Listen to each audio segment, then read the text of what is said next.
Well, hello, people. We are back at it again. Hello, my beautiful people, my beautiful people. Yes, we're back at it again into chapter 4 of Outwitting the Devil by Napoleon Hill. And we are well into this. I hope you guys have been enjoying this as much as I have, along for the ride here. We have literally just got a chance to listen to the devil and how he works and the mind control and how he uses fear. And now he's going to go dig deeper into his tactics and tricks and just the relevance of how, even though this book was written 70 years ago, how relevant this stuff is still today. So let's go ahead and continue on and get this going. Let me just go ahead and set everything up for you guys. All right, here we go.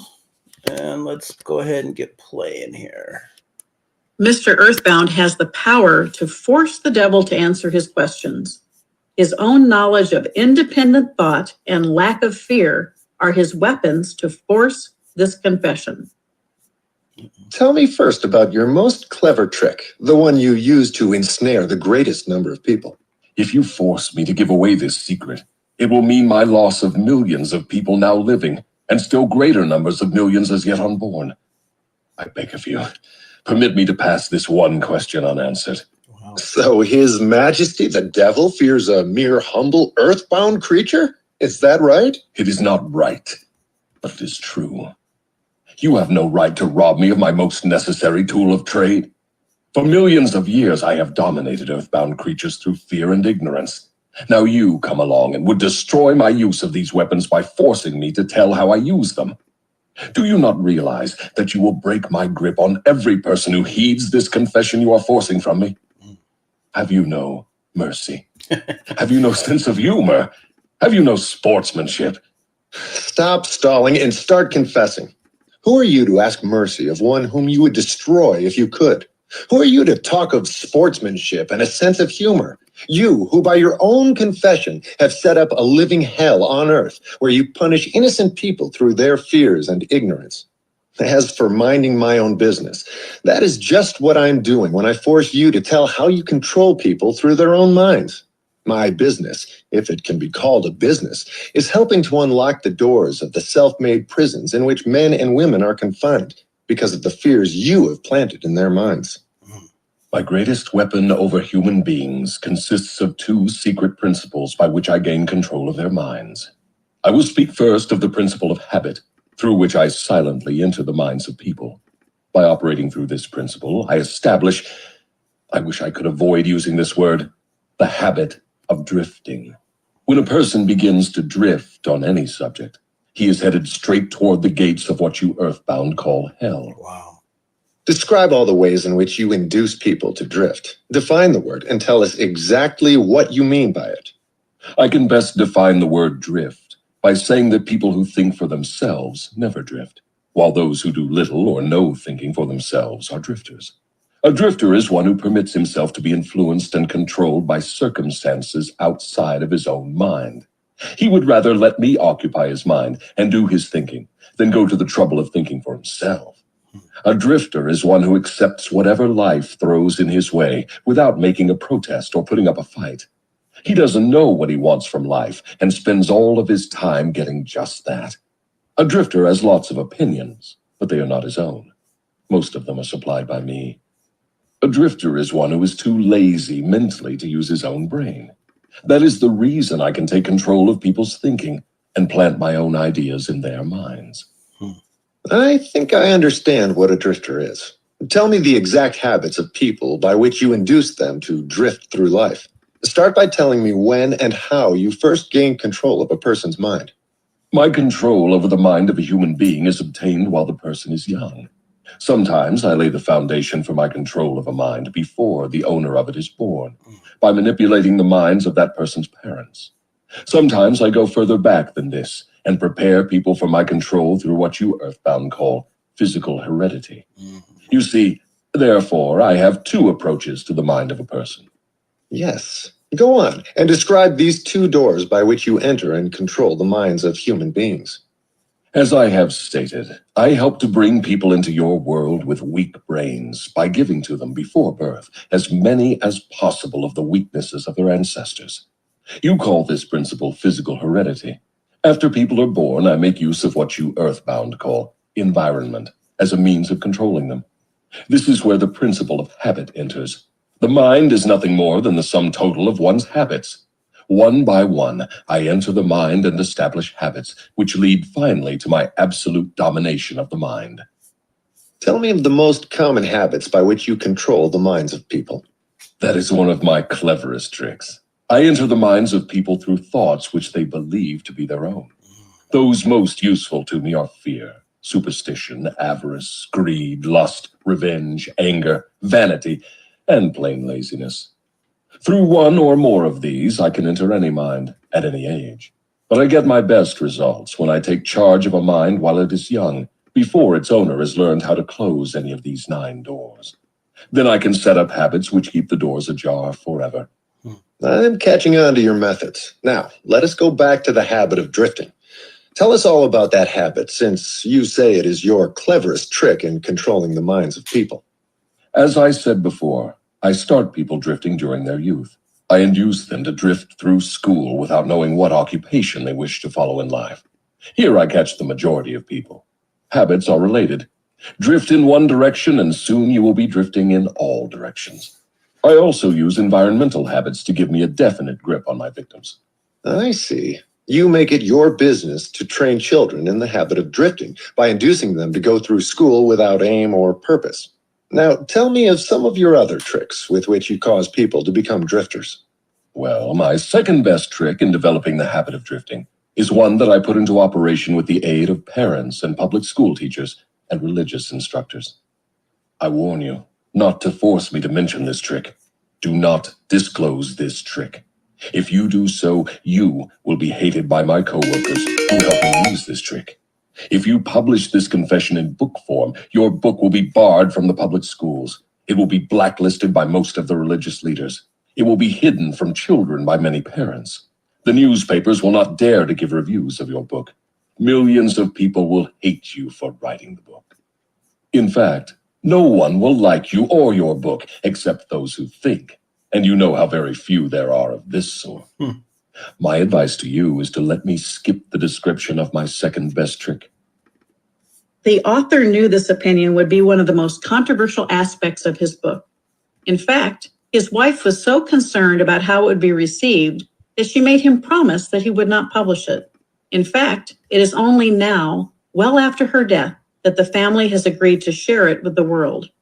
I would encourage you to follow Hill's argument about the public education system and religious teachers, and then decide for yourself.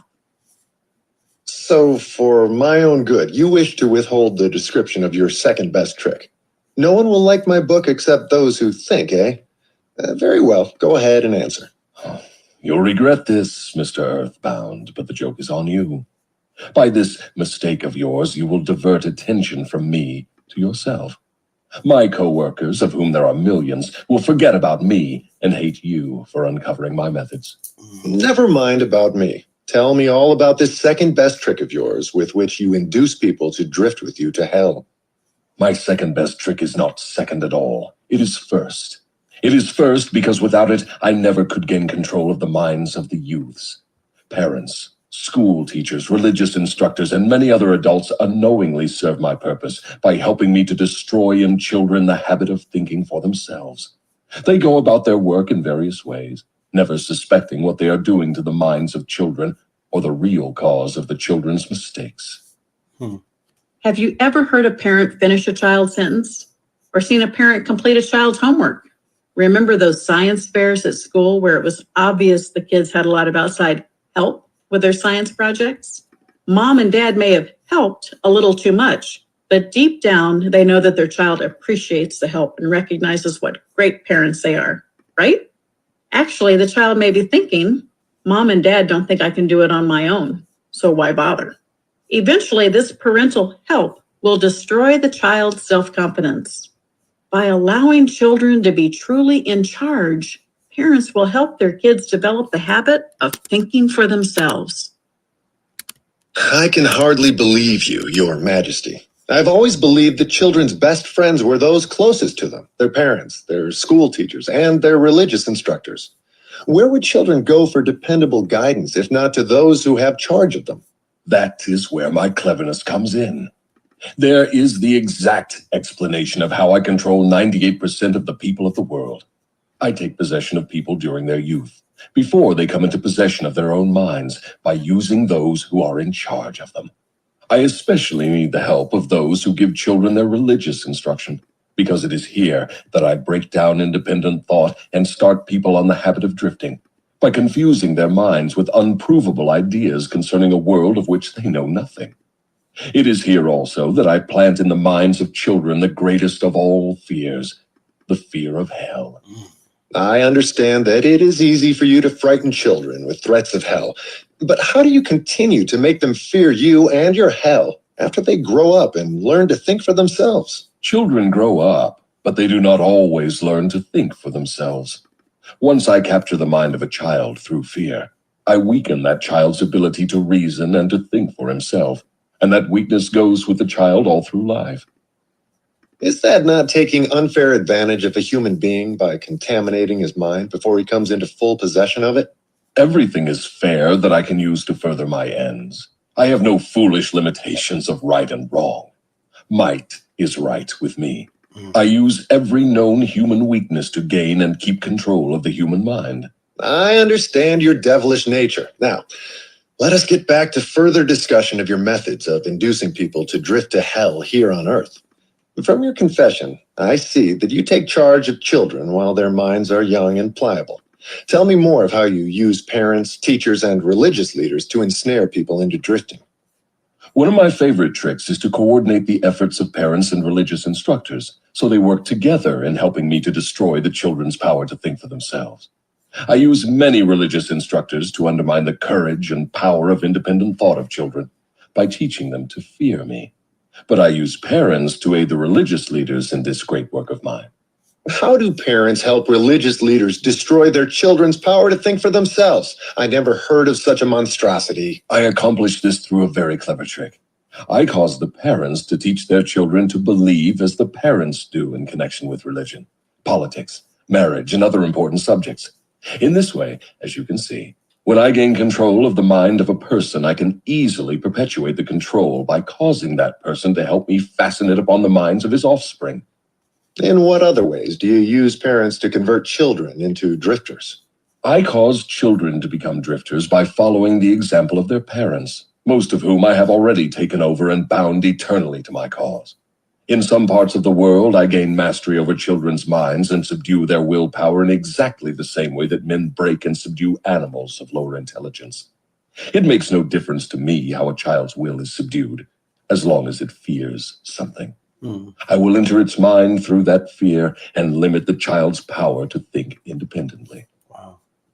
The devil will enter a child's mind through fear and then limit the child's power to think independently.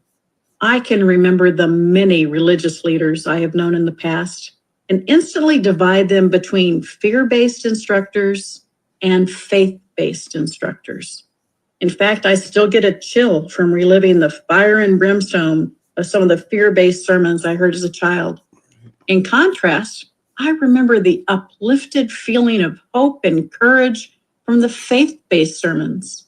Hill's words of wisdom certainly ring true for me. Does fear then paralyze independent thought?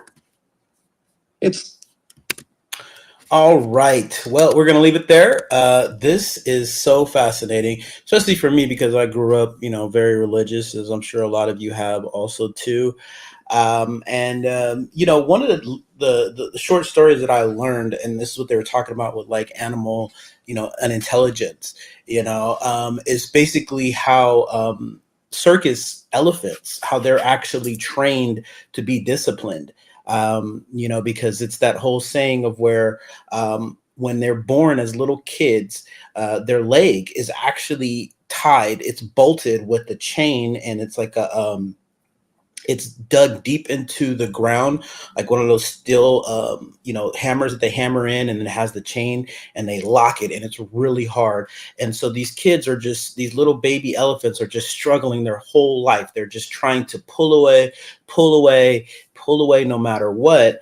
And they continue to just push and push and push and push until one day they finally just give in, because they're just so afraid that they're never going to get out. And so at some point, and this is where I feel like what the devil is talking about, is that it just takes over, right? And so what happens is the kid no longer starts to fight, the baby elephant. And if you look over at the parent, all they have is like a rope on their foot, and it's barely like a stick sticking out of the ground. But that elephant is disciplined.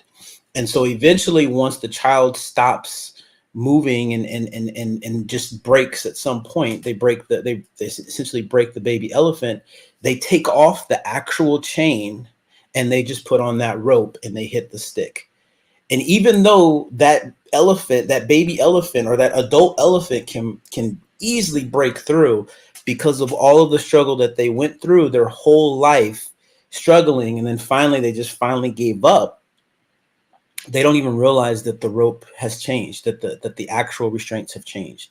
And so I think that's what they're referring to in this book.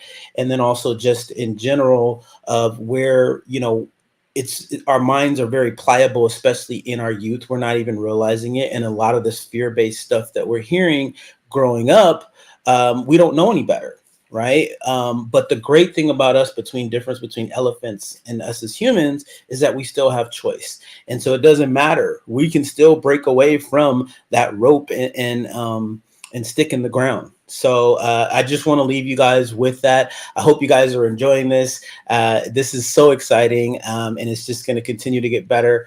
I think this one will only break into two parts. So we're diving deep in, and I hope you guys are taking notes. Really listen to what this author is really saying and portraying, and tell me, do you guys really believe that he is interviewing the actual devil? And what are some of the insights that you guys are picking up from all of this? And until next time, you guys make it a great day. Take care.